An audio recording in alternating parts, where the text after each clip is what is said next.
From about 1525 to 1866, 12.5 million Africans were taken from their homeland and forcibly transported across the Atlantic, a journey that approximately 2 million of them would not survive.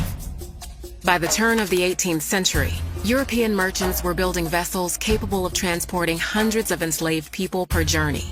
These ships had extra portholes for ventilation, weapons mounted on deck in case of rebellion, and additional compartments added below deck to take on more human cargo.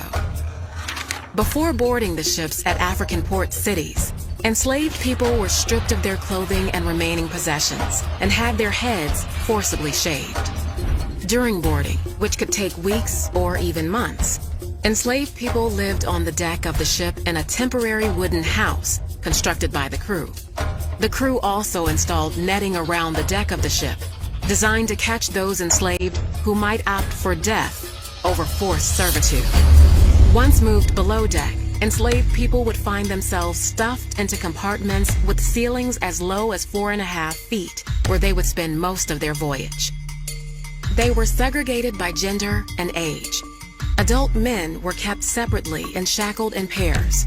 Women usually left unchained in their designated compartment, and children often free to move about the ship. There were no sanitary facilities of any kind. Enslaved people were forced to relieve themselves where they sat, creating hellish conditions when combined with the heat and lack of ventilation below deck. Disease was rampant. Dysentery, malaria, yellow fever, smallpox, measles, and influenza ravaged the enslaved and crew members alike.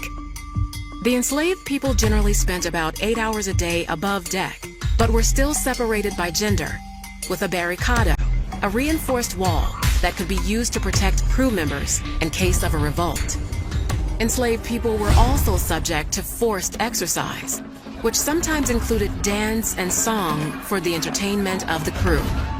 Enslaved captives deemed disobedient were tortured and beaten, usually whipped with the especially cruel cat-o'-nine tails, a tool designed to inflict maximum pain.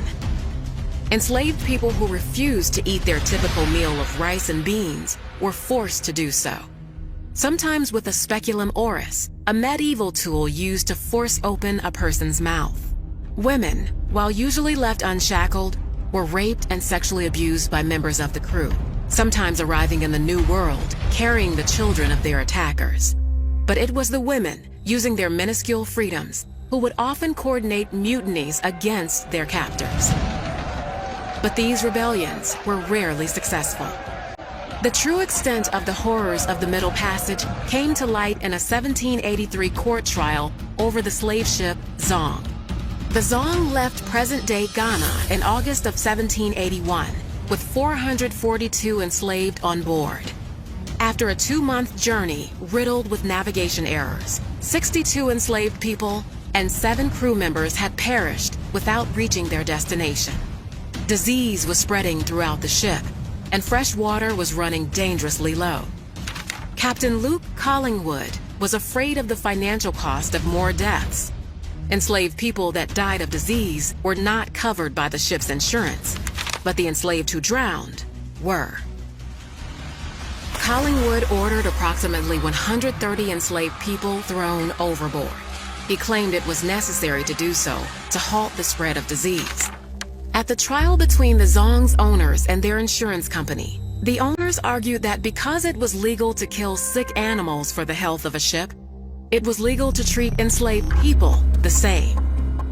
The court agreed with the ship's owners, but the trial itself exposed the horrors aboard the Zong, and its story was republished by British abolitionists with the name of the ship redacted, meant to show that this tragedy could happen on any ship transporting enslaved people across the Middle Passage. 24 years after the Zong trial, the international slave trade was outlawed in both Great Britain and the United States.